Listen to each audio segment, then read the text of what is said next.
নমস্কার, আমি ডক্টর দীপেন্দ্র কুমার রায়, spine surgeon. আমরা অনেকেই আজকে দৈনন্দিন জীবনে, আধুনিক দৈনন্দিন জীবনে কোমর ব্যথা নিয়ে ভুগি। তার সবচেয়ে বড় কারণ হচ্ছে bad posture and lack of exercise. আমরা একটা সেডেন্টারি লাইফ লিড করি এবং আমাদের দৈনন্দিন জীবনে প্রথাগত ভাবে আমরা ওই পুজো হয়ে বসে, স্পেশালি মেয়েরা অনেক বাড়ির কাজ করি।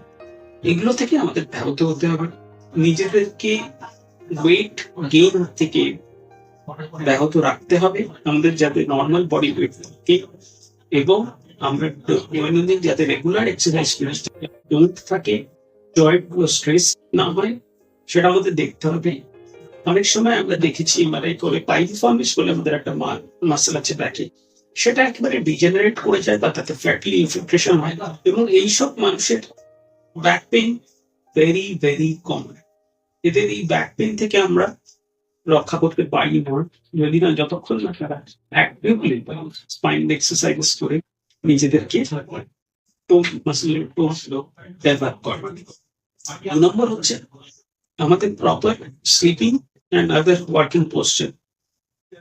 হাই ব্যাক চেয়ার, কাঠের চেয়ার খুব হেল্পফুল, যেখানে আমরা স্ট্রেস ব্যাকটাকে পুশ ব্যাক করে বসতে পারি, সামনের দিকে ঝুঁকে কাজ না করা।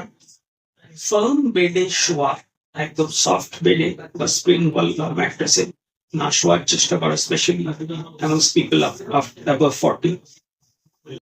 স্মোকিং না করা, এক্সেসিভ অ্যালকোহল ইনটেক না থাকা, অবেসিটি না হবে, এগুলো আমাদের জন্য খুবই প্রাসঙ্গিক। এবং যদি ব্যাক পেইন এই সাধারণ না কমে বা ব্যাক পেইন পায়ের দিকে রেডিয়েট করে, তাহলে আপনাকে অবশ্যভাবে মেডিকেল অ্যাটেনশন বা চিকিৎসকের কাছে আসতে হবে, যাতে আপনার অসুবিধা আমরা প্রশমিত করতে পারি বা তার কি বলবো নিরাময়ের বন্দোবস্ত করতে পারি। এটা আপনাদের মনে রাখতে হবে, নেগলেক্ট করবেন না, এটা ফেলে রাখবেন। ধন্যবাদ।